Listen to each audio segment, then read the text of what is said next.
City calcium score test మనం ఎందుకు చేస్తామంటే జనరల్గా ప్రతి మనిషికి గుండె పైన రక్తనాళాలు ఉంటాయి, అంటే గుండె కండరం పైన రక్తం అందించే నరాలు ఉంటాయి. ఈ నరాల్లో బ్లాకేజెస్ అనేది మన పుట్టినప్పటి నుంచే అందరికీ మొదలవుతూ ఉంటాయి. దాన్ని బట్టి మన అలవాటుని బట్టి మన లైఫ్ స్టైల్ రిస్క్ ఫ్యాక్టర్స్ దాన్ని బట్టి ఈ బ్లాక్ అనేది ఎంత తీవ్రతగా పెరగాలి, ఎన్ని సంవత్సరాలకి పెరగాలి అనేది మన అలవాటుని లైఫ్ స్టైల్ని బట్టి డిపెండ్ అయి ఉంటుంది.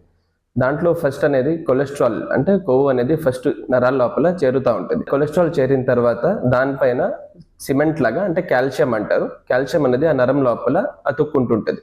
ఆ కాల్షియంని మనం సిటీ స్కాన్ ద్వారా, అంటే మనం ఏం నరం లోపలికి ఏం పంపించకుండా నాన్ ఇన్వేజివ్ గా సిటీ స్కాన్ ద్వారా, అంటే కాల్షియం ఎంత శాతం ఉందనేది మనం దాంట్లో చూసుకొని దాన్ని బట్టి పేషెంట్ కి నరాల లోపల బ్లాకేజెస్ ఉండే అవకాశాలు ఉన్నాయా లేదా అనేది తీవ్రతని కనుక్కుంటాము. సో దీనివల్ల ఏమంటే మనకి ఒక స్క్రీనింగ్ టెస్ట్ లాగా మనం ఇది యూజ్ చేయొచ్చు.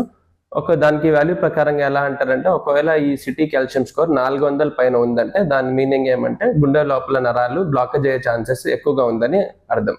అలాంటిది ఎవరికైనా పేషెంట్ ఉంటే ఫర్దర్ గా వేరే టెస్ట్లు ఇంకా చేయాల్సి వస్తుంది.